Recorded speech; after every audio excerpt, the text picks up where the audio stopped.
Believe in Magic was a charity that was based in the United Kingdom. It was a charity that was aimed to spread magic to terminally ill kids. This charity raised over hundreds and thousands of dollars to grant wishes to these sick children and their families, having them meet their heroes or go to Disneyland or Disney World or have these little balls where they could dress up in these really pretty gowns and suits and just kind of feel some magic in these dark times of their lives. Believe in Magic was founded by Megan and Jean, a daughter and mother duo who just wanted to help other families. Megan was 13 years old when she was diagnosed with idiopathic intracranial hypertension, which is a condition that has a buildup of pressure on the brain. But this was pretty manageable. Unfortunately, when Megan was 16 years old, she was diagnosed with a brain tumor. Although this was devastating for Megan and Jean, they wanted to spread magic. And that's when Believe in Magic was born. Believe in Magic became so popular that even One Direction had become one of their bigger supporters, which brought an influx of fans. Also, bringing in people who worked with the royal family, other celebrities, it was very popular. Parents of sick kids loved Believe in Magic because they got to see their children have their wishes granted. They could go to Disney or meet their favorite hero or get dressed up and feel like a little princess or a prince, and it just helped these kids forget about their life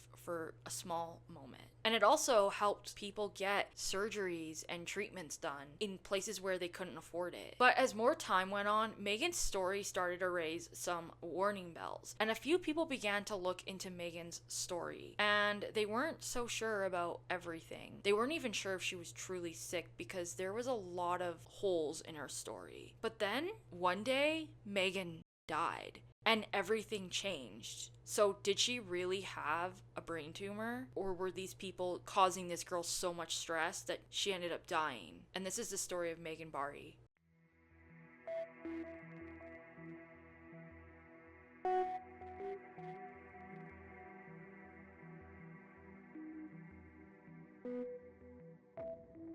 Hi, welcome to the Decomposing Flower podcast. I'm your host, Jen. With me is Kira. In this podcast, we talk about all sorts of things, true crime, mystery, or things we just find interesting. In today's episode, we are going to be talking about Megan Bhari and Believe in Magic and the scam and the situation that happened. All the information in this episode is information that I have gathered online and also through the Believe in Magic BBC podcast. I suggested that if you want a real more in-depth, detailed, deep dive into this story, that you watch their podcast. It will be linked in the description below. If you want to check it out, there's like 7 episodes. They interview a lot of people. But again, if I do have any information that is wrong, please feel free to correct me. And all of my opinions stated are mine alone. I don't speak for anyone. I don't speak for the BBC or anything like that. So I don't mean any harm to anyone that has been affected by this case or anything like that. We just kind of want to share what happened. Before we begin, I do want to give a little bit of some trigger warnings. We are going to be talking about cancer, abuse. We are going to be talking about sick children and illnesses. And we are going to be talking about Munchausen and Munchausen by proxy. And so if any of that is too much for you, feel free to click out. Megan's mother, Jean, and her father would actually get a divorce when Megan was very young, and so Megan would go live with her mom alone. Jean had actually already been married before and had kids in another marriage, and so Megan had a lot of older siblings, but they had already moved on and like moved out and they moved away, so Megan lived alone with her mom. They had a pretty normal life until Megan was 13 when she was diagnosed and she was super sick and she started to have headaches, and overall she just didn't feel really good, and she would be diagnosed with idiopathic intracranial hypertension. And I'm so sorry if I keep butchering that word. I will refer to it as IIH because I feel like I'm butchering it and it'll make everyone's ears feel better. So this is a condition where a lot of pressure is built up around the brain, and it can cause a lot of issues in like your quality of life, but overall it's not life-threatening. I'm sure it can be life-threatening in certain situations, but for Megan it wasn't. But when Megan was 16, her mom would share with the world that Megan had been diagnosed with a brain tumor. At this point, she wasn't able to attend school because she was going into the hospital, she was getting treatment done. So she would actually blog and share her story online, sharing whatever whenever she could. And honestly, she was kind of isolated with this. After Megan spent months in and out of the hospital, seeing other kids get sick and just seeing what other people go through, she wanted to bring some happiness and magic into the world. And that's when the Believe in Magic charity was born. Believe in Magic was founded by Megan and her mom in 2011. This charity granted wishes for kids, raising money for families, and even these kids would have wishes granted, like going to Disneyland or Disney World or going to see their favorite star. Some of them even saw One Direction. And honestly, this was pretty great because, I mean, who doesn't love a little great charity that's like fundraising and you're bringing money for family that might need to get treatment that is in places where they can't afford it? They would have these like fundraising balls where they would have kids dressed up and they would walk the red carpet and have fun and kind of feel like a little star while they can kind of forget about their illness. Jean would post about Megan's life and what their daily life was like with all the different kinds of medication she was taking and all the hospital visits. And Megan was honestly seen kind of as his role model to these kids, or maybe like an icon, because she was older and a lot of them were younger. And these kids, you know, they didn't have a lot of people to relate to, but they had Megan. So Megan was also granting these wishes. And so they kind of looked up to her. They really liked her. And Megan was known as being really good with kids. And so they just kind of latched onto her. Most people really do love these type of charities, especially when they are a part of them, because it brings a sense of community. For these kids, having Megan felt like they had someone that they could rely on or go to, and you know, she was like an older sister to them. And so it just like brought a lot of these kids some closure, and a lot of people just loved it. Megan was also a huge fan of One Direction, like most girls were at that time. And she would tweet at One Direction all the time, especially Harry Styles. I believe she changed her Twitter handle to like Meg Styles. I think that's so funny. As she began to tweet, this actually caught wind of One Direction, and they eventually began to show their support, and they would go to these parties that they had, and they would help fundraise. And like, One Direction wasn't just kind of like, oh cool, this charity needs our support, we'll kind of show support. They were really invested in this. They even had these like bracelets, like you remember in 2011 when all those bracelets were very popular, especially with One Direction, they would wear them, and it was just like so cool. And obviously a lot of their fans were showing support, and other people and even their parents were showing support. It was really, really popular. And it wasn't just like One Direction made one little tweet, it was like big. And so on August 10th of 2015, Louis Tomlinson and his mom, who actually has passed away, and I believe she had leukemia. Now, I don't think she had it at the time of this. If you are a One Direction stan, let me know if I'm wrong. So Louis, his mom, and also Liam, who has recently passed away as well, would come to this party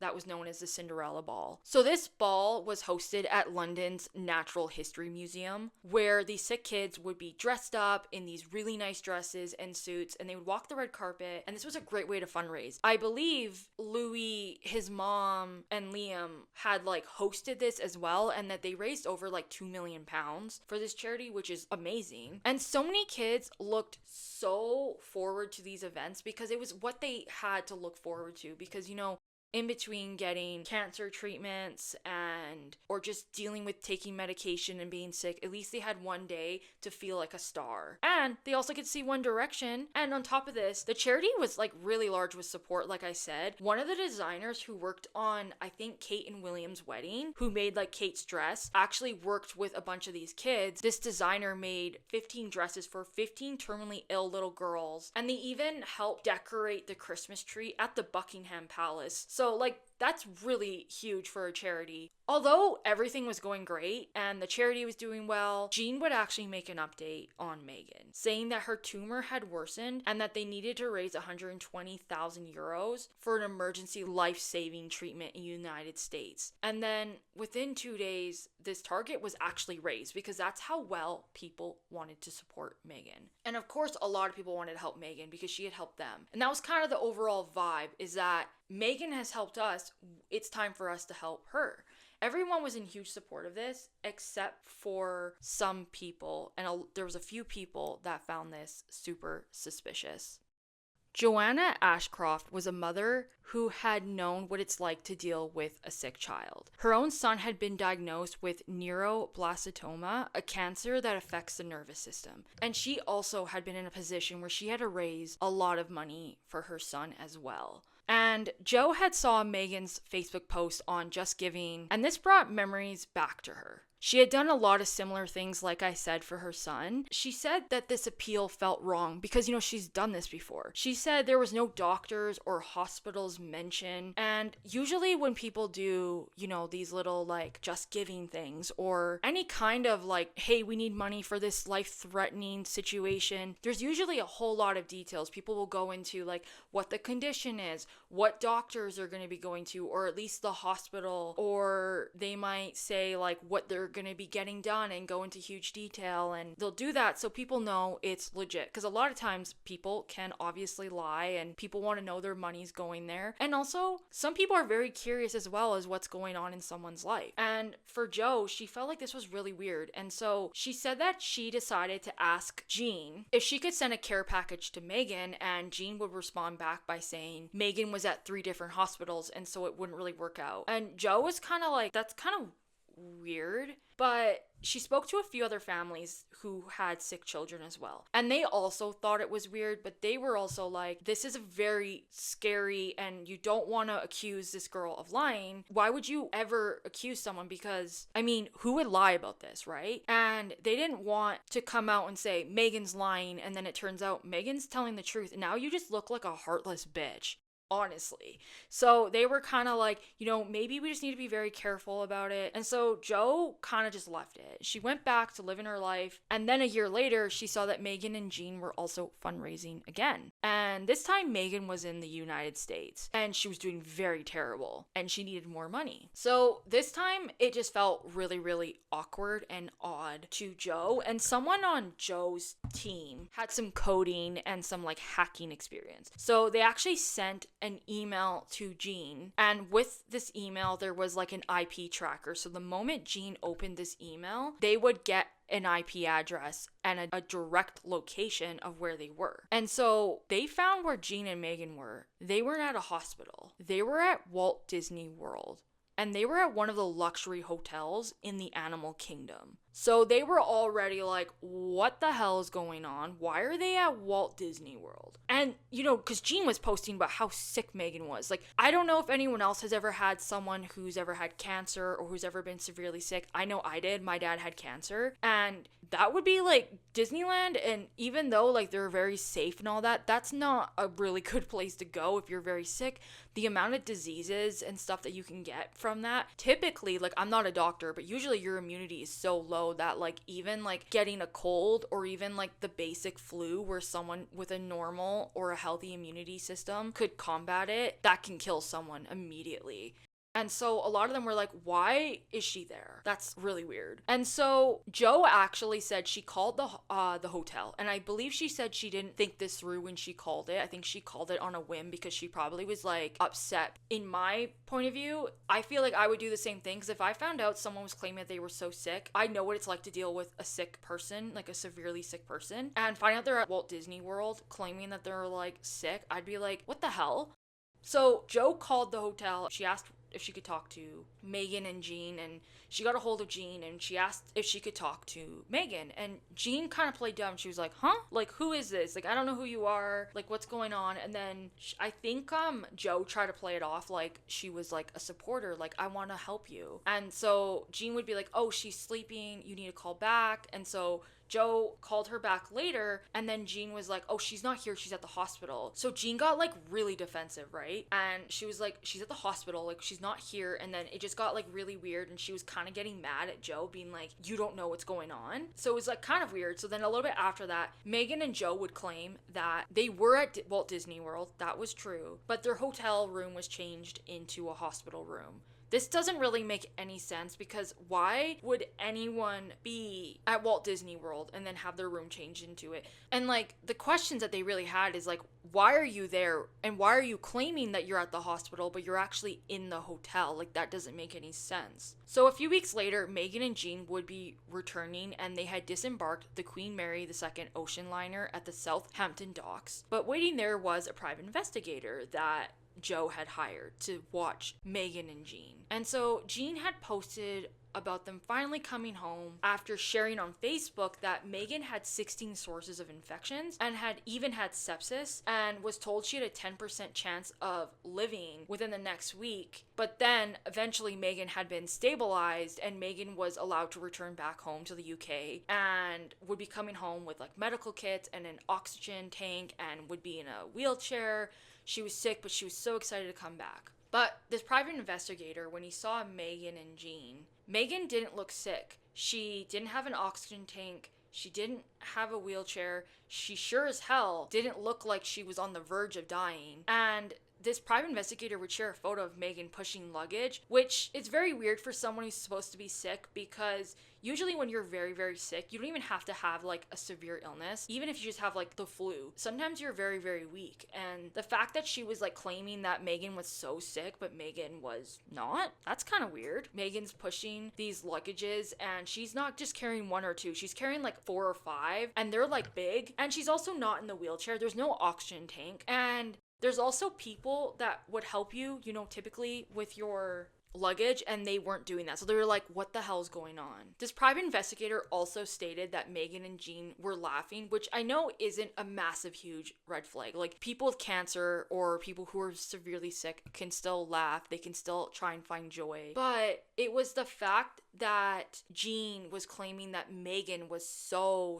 sick, and then all of a sudden she looks like she's healthy, like as if she had this like crazy miracle happen. So because of this information and all this stuff, Joe would go on to create a Facebook group called The Truth About Meg and Jean, and they would share all their evidence and all their findings about what happened. And they even took this to the Commissioner of Charities to have them investigate it. And we'll kind of come back to that. Even though they had a lot of evidence, a lot of people just were kind of like, no, like that can't be it, like what's going on? Because they saw the medication, they saw the IV in Megan, they saw how sick Megan was, they saw the brain scans. So how could Megan even be lying? And how dare you even think that? You're just terrible. And they would go on to like send Joe a lot of hate, because I mean, to them, they're like, you're sick for this. You're just probably some miserable woman who is mad that this girl is getting help or something. I don't even know like what her intentions would really be. Because I mean, again, who would accuse someone of this, right? And like, who would lie? But then in early 2018, everything changed. Joe would receive a text message on March 28th, 2018. Megan had died at the age of 23 at the National Hospital for Neurology and Neurosurgery in London. So, was Joe wrong? Did she make a mistake? Did Megan actually have this tumor and was she severe? What happened? According to the coroner, Megan had actually died from acute cardiac arrhythmia, which is caused from damage to your liver. And according to the forensic pathologist, Megan's brain was pretty normal. She had a lot of conditions. They were treatable, but she did not have a brain tumor at all. So what? I forgot to mention this. Jean was claiming that this like tumor was so bad that it was growing like tentacles and that it was just so bad. But now the coroner and everything is coming out saying that Megan didn't have a brain tumor. So did she lie? Well, I guess so. Or what? Because why did Megan die then? A lot of Megan's supporters would actually blame Joe, claiming that Joe was causing a lot of stress on Megan and that because of the harassment, it just caused a lot of stress on her heart and all these conditions, and that basically the stress was just too much and Megan pretty much died. But a lot of doctors have said there was a lot of red flags in Megan's situation. She had a lot of red flags in her medical history. She had opiate-seeking behavior. Her conditions were manageable, but she was trying to always get morphine. There was an attempt for Megan to get morphine using a forged prescription, and Megan was known for missing appointments and hopping from one doctor to another doctor. This is something you see a lot with people who have Munchausen, or also known as fictitious disorder. Basically, this is a condition where people fake a medical condition to get sympathy or care or money or to have someone just be there for them in some kind of way. But there's also another type of category to this, known as Munchausen by proxy. It's basically the same thing, except instead of the person doing this, it's usually a caretaker or like a family member, a parent, some kind of caregiver. This is something we've seen in other cases, like with Gypsy Rose. And these types of people usually are doing this to their children. They're doing it for similar reasons: money, support, attention. They want to be seen as this heroic mom or father, and they want to be seen as this amazing parent. Like, look at this mom, she's a superstar, she's taking care of her daughter, all of that. And these parents will even convince their own child that they're sick. The kid won't think anything different. They will try to convince doctors, and if a doctor is not putting up with it, they will just hop from one hospital to the next till they get a doctor who's willing to do this for them. So if you remember what I said earlier, Jean had actually 4 other kids in a previous marriage. And according to these sisters, and the names I'm going to be saying are names that have been changed for their privacy. So they would go on to say that Megan and Jean had this like really weird relationship. If someone got sick in the family or just in general had some kind of condition or issue, that Megan would have it. So if someone was in crutches, Megan would be in crutches. If someone had the flu, all of a sudden Megan had the flu. And they said they kind of would turn it into a game. They would kind of say things and then they would see if it would happen, and then all of a sudden Megan would have the situation, the illness, and they were like, okay. So Kate, one of the sisters, she said that Jean would have these like empty food cans on their cupboards, and the way their cupboards were set up is that these cans would usually roll and hit the table and cause dents. And so when they would have dinner, they would wait after to see where it would hit, and it was almost like Jean was deliberately wanting someone to get hit, and like she was wanting someone to get hurt. Another sister, Rachel, she was 9 years old when she had this rash, and it caused like a kidney infection or a kidney problem or some kind, and she ended up having to get a transplant. And when Megan died, this actually reminded Rachel of the time when she was force-fed cups of salty Bovril as a kid, right? And the thing about kidney issues is that you should usually avoid salt, especially lots of it. And the fact that Rachel was the only one getting this drink was very weird and suspicious. And so now Rachel has wondered if that was deliberate, if Jean was trying to get Rachel really sick or something, which makes a lot of sense. It seems that Jean was wanting attention and was wanting Megan to be sick, obviously. And it seems that Megan was also wanting attention. Megan seemed to want the attention of One Direction like most girls wanted, and it seemed like this charity was the best way to get attention, and it worked. And even when people ask Jean, like, did you do this deliberately? She denies anything of it. In 2017, when Joe had spoken to one of the charity commissioners, they opened an investigation and they saw that more than 100,000 euros were deposited and transferred into Jean's personal bank account. Eventually, this charity was completely dissolved in 2020. It's completely gone. I think you can find their Twitter or their Instagram or something, but it's completely gone, and Jean had agreed to not be a trustee or in a senior management of any charity for 5 years, which means she could probably make one now, technically. And after this kind of happened and everything went down, Jean actually disappeared and moved to France, and then eventually moved back to the UK. It seemed like she was kind of like she was hiding from the public. One thing that's very sad is that the sisters did say they really loved Megan, that she was very sweet, and when they started to have questions about Megan's condition and wanted to talk to Megan, that's when Jean cut them off permanently, isolating Megan completely. And again, like, I think Megan started off by blogging, but then Jean took all the control. And this is typically what you see in a lot of abuse cases, where the parent is taking over this person's life and isolating them. And maybe Megan truly believed she was sick. In November of 2022, the Kingston Council, where Megan was living, had actually published a safeguarding adult review into what actually happened to Megan. So these investigations are fairly rare. They're usually the few cases where police have let down people, and they actually started to look into Megan's situation, and that's when they started to look into fabricated or induced illness, or what's known as Munchausen by proxy. And that's truly what they believe happened to Megan. I mean, obviously. Megan was basically just fed medication that she shouldn't have had, and they came to this conclusion that the cause of death for Megan was Munchausen by proxy. And although it's not technically the full factual reason of why she died, it definitely is the root of her death, that Megan had a mom who was just severely sick, and because of this, Megan was killed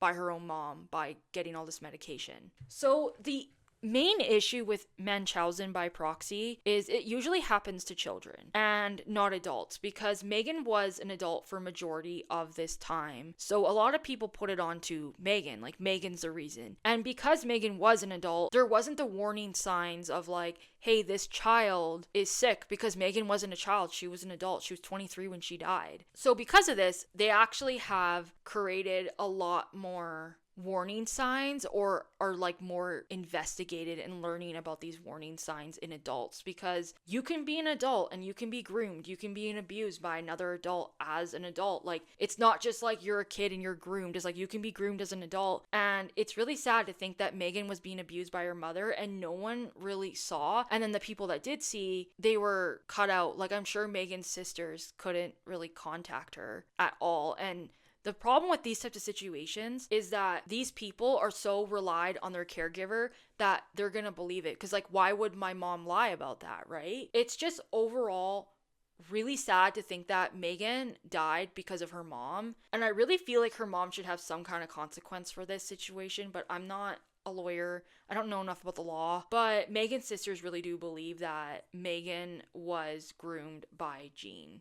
And I really believe that. And I just think it's like a sad case. And I just kind of wanted to bring awareness to this type of situation, because it's very important that we also pay attention to warning signs in adults. Even though we don't think they're happening, they still do. That's this case. And again, if you are interested in like having a more deep dive into what happened, I suggest listening to the Believe in Magic BBC podcast. It's on Spotify. I don't know where else it is. Maybe it's on YouTube. I will have it linked in our description. And again, thank you so much for listening to this episode, and we'll see you in the next one.